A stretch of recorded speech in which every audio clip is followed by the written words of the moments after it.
Hello again from Central Virginia, and welcome back to my garden. If you're new to the channel, I'm a no-dig gardener in Central Virginia, and I love to talk about what's just happening in my garden, how I'm doing things, and also how to cook what I'm growing. So today what I'd like to do is give you a little look around what's happening in my garden now that we're well into our third week, actually our fourth week in April. So let's take a look. As we look at my garden, you can see that I have areas inside a fenced area, and then I also have a pretty extensive patch outside. And I guess the main thing that's happened since the last time I did a video tour, is that I finally found someone to help me mulch down the inner paths and finish off the outside perimeter of the garden. That's a task I normally do myself, but I'm working with a broken wrist, and shoveling things is a little bit challenging. So let's just start on the outer garden where things are definitely springing up. Here's some foxglove that is just now coming into bloom. I planted these last year, and it is just, this is a spectacular flower. I put a lot of flowers in my garden, and a lot of the things on the exterior are flowers. Speaking of flowers, this bed, which I made last year, is a no-dig bed.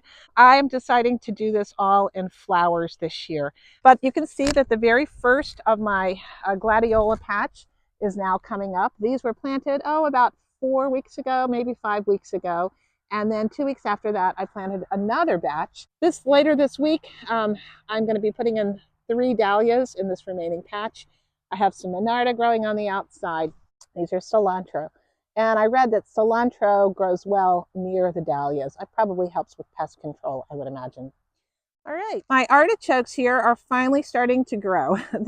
They were a little hindered by some pests, but now they seem to be getting their deep roots and they're starting to take off. And I have other flowers planted in here, the lupin, and then I have monarda, more gladiola, more monarda coming up. Those of you who've been watching my channel, you know that I plant potatoes in a lot of different ways, and this is a very definite experimental potato patch, and it is coming along very well.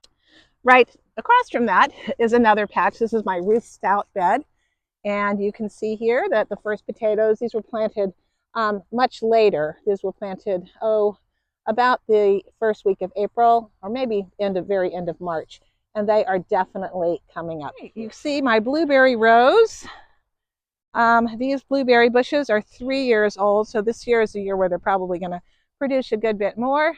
And then these ones I put in last year, so they're coming along. And these are my blackberries that I transplanted or planted just last year, and they are doing well. I've only had one casualty, and that was the one that I accidentally cut off with a weed whacker. So coming along, I have a big lavender patch. I planted additional lavender here. Here, they seem to be growing along, as well as some sage. So in this particular patch, I really don't water a lot because these are plants that don't require a lot of water. But these lavender were planted last year, and they seem to be doing just fine and seem to be pretty happy. You can see one of my garlic patches.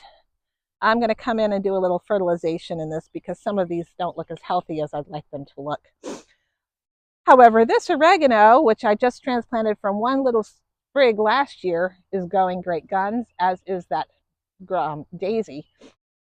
More onions are growing here, along with a lovely little weed, which we will pull out while we're touring around.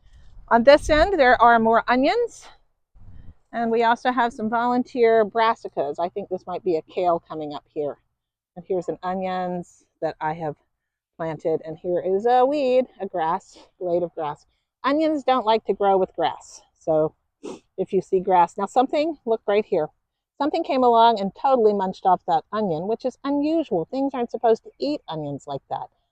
But I guess something was hungry and it decided to eat them anyway. And right here we have cascade hops that have just popped up and are starting their journey up the trellis, along with some oregano.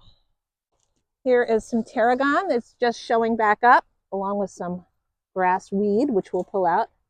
Here's a weed, and here's a nice monarda that is growing all over the place. Yesterday, I did transplant a mystery tomato, and I transplanted a little basil plant, and I put another one in, but it seems to have gotten consumed by something overnight. Hope that critter gets a bellyache. Let's go in the gate. What you first see over here is my overwintered arugula that I went ahead and let go to bloom, but I'm going to be pulling that out so that the spinach, a new arugula, has more room to grow. I've been harvesting this lettuce. Most of this lettuce is overwintered lettuce, and I've been harvesting out. Oh, here comes a happy bee. I've been harvesting out the radishes, and I have been seeding other radishes as well. This chard was overwintered, and you can see that it's about to go to seed and flower. So I'll be pulling this out, just pulling the leaves off, eating them, and then enjoying that. In the back, I've got some turnips and some radishes and some spinach, a happy bee on these arugula flowers. And here is the Chijim Sai, which is an Asian green. Here's something that decided to go straight to flower. This is a winter choy that I've been harvesting. I'm going to pull out the rest of that and eat it. I've already transplanted a couple of cucumber plants in here that will go up this trellis. It's a suyulong. At the opposite end on that trellis, I have some Amish snap peas. And over here, I have some pink spring blush peas that are growing up, as well as calendula and more onions and some leeks. This massive plant is going to be pulled out pretty soon here. It's a collard and it is going to seed. But here is something very cool. When you see the seed pods beginning to form, that's these kinds of things, you can eat them and they're really good. They have almost a sweet flavor. Here's some gladiolas that have multiplied over the years. This used to be the edge of my garden, and I had gladiolas planted there. In this area, I have beets growing. It'll be the first thing in here. And then, of course, I'll be growing some melons and squash up the side later. So there are all kinds of beets in here, interplanted with some onions as well. My helper this week helped me get all of my tomato post in. I'm going to just grow tomatoes all along this southern and southeastern periphery all the way up. Potato Palooza. Here, I did a video on planting potatoes in containers. These are the Purple Majesty potatoes. Behind them are Yukon Gold.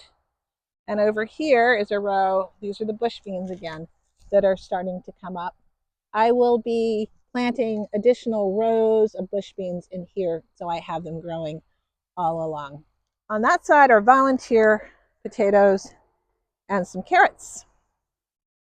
Because in my view, you can never ever have too many potatoes. You can quote me on that. One of the things I'm dealing with are voles. And I have found vole runs, and I'm going to start trying to address those with some trapping and some repellent that hopefully will drive them out of my garden area. And the voles actually mowed down a huge lemon balm plant that was here. And fortunately, the lemon balm did seed, and I've got lots of lemon balm growing. So that's revenge of the lemon balm. Oh, about a week ago, I planted the squash. I did a video on direct seeding squash, and here we have the first, this is the zucchini, I believe. And over here is the early yellow straight neck squash. So hopefully that will grow on. I'm seeing something here, like maybe it got nibbled across. I might plunk another one in, but this one's growing, and I'm only going to want one coming out. I am getting little bits of weed that I just pull out. Here I've got some cilantro.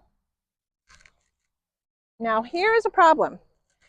I did a video in mid-March about planting potatoes, and I had planted this entire bed with potatoes.